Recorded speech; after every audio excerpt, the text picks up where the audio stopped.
പാകിസ്ഥാനിലെ ഏകദിന ക്രിക്കറ്റ് പരമ്പരയിൽ നിന്ന് ന്യൂസിലൻഡ് പിന്മാറി. സുരക്ഷാപരമായ കാരണങ്ങളാലാണ് പിന്മാറ്റം. ഗ്രൗണ്ടിൽ ഇറങ്ങാൻ ന്യൂസിലൻഡ് താരങ്ങൾ തയ്യാറായില്ല.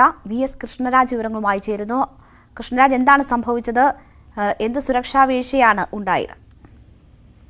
രേണുക, 18 വർഷത്തെ ഇടവേളയ്ക്ക് ശേഷമാണ് ന്യൂസിലാൻഡ് ക്രിക്കറ്റ് ടീം പാകിസ്ഥാനിൽ ഒരു പരമ്പരയ്ക്കായി എത്തിയത്. 3 ഏകദിന മത്സരങ്ങളും 5 ട്വന്റി മത്സരങ്ങളുമാണ് ഈ പരമ്പരയിൽ ഉണ്ടായിരുന്നത്.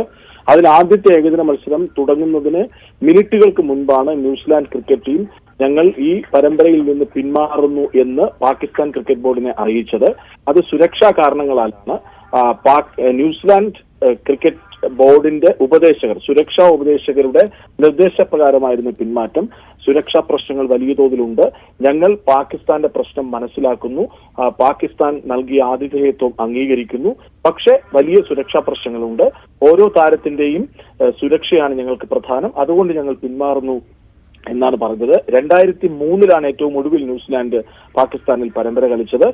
അതാകട്ടെ 2002 നടന്ന പരമ്പരയുടെ തുടർച്ചയായിരുന്നു. 2002 ന്യൂസിലാൻഡ് ക്രിക്കറ്റ് ടീം താമസിച്ച ഹോട്ടലിന് സമീപത്ത് സ്ഫോടനം ഉണ്ടായതിനെ തുടർന്ന് അന്ന് പരമ്പര തൽക്കാലത്തേക്ക് നിർത്തിവെക്കുകയും 2003 അത് അവസാനിച്ചത്. അതിനുശേഷം ഇതാദ്യമായിട്ടായിരുന്നു ന്യൂസിലാൻഡ് ടീം വന്നത്. ടീം അവിടെ നിന്ന് പിൻവാങ്ങുകയാണോ? ഇതിനോടുള്ള പാക് ക്രിക്കറ്റ് ബോർഡിന്റെ ഉൾപ്പെടെ പ്രതികരണങ്ങൾ ലഭ്യമാണോ? തീർച്ചയായും ന്യൂസിലാൻഡ് ക്രിക്കറ്റ് ടീം നാട്ടിലേക്ക് മടങ്ങാനുള്ള തയ്യാറെടുപ്പുകൾ തുടങ്ങിക്കഴിഞ്ഞു. അതൊരുപക്ഷെ ഇന്ന് തന്നെ മടങ്ങാൻ സാധ്യതയുണ്ട്. പാകിസ്ഥാൻ ക്രിക്കറ്റ് ബോർഡ് പക്ഷേ പ്രതിഷേധം അറിയിച്ചിട്ടുണ്ട്. ഞങ്ങൾക്കിത് കനത്ത നഷ്ടമാണ് ഉണ്ടാക്കുന്നത്. ഏറെ നാളുകൾക്ക് ശേഷം പാകിസ്ഥാനിൽ ഒരു ക്രിക്കറ്റ് വിരുന്ന്, ന്യൂസിലാൻഡിനൊപ്പമുള്ള ഒരു വലിയ മത്സരം വലിയൊരു സന്ദേശമാകുമായിരുന്നു ലോകത്തിന് മുന്നിൽ. പക്ഷെ അത് അവസാനിക്കുകയാണ്. ഞങ്ങളോട് ഉഭയകക്ഷി ചർച്ചയില്ലാതെ തനിയെ തീരുമാനമെടുത്ത് ന്യൂസിലാൻഡ് പോകുന്നത് ഏറെ വേദനിപ്പിക്കുന്നു എന്നാണ് പാകിസ്ഥാൻ ക്രിക്കറ്റ് ബോർഡ് വ്യക്തമാക്കിയത്.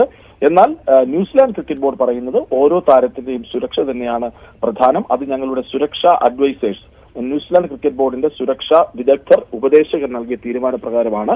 ഞങ്ങൾക്ക് പാകിസ്ഥാന്റെ വേദന മനസ്സിലാകുന്നു, പക്ഷെ ഞങ്ങൾ മടങ്ങുകയാണ് എന്ന് New Zealand cricket board chief executive David White പ്രസ്താവനയിലൂടെ വ്യക്തമാക്കിയിട്ടുണ്ട്. ഏതായാലും പാകിസ്ഥാനെ സംബന്ധിച്ച്, പാകിസ്ഥാൻ ആതിഥേയത്വം നൽകുന്ന ക്രിക്കറ്റിനെ സംബന്ധിച്ച് വലിയൊരു തിരിച്ചടിയാണ് പാകിസ്ഥാൻ ഉണ്ടാക്കുക.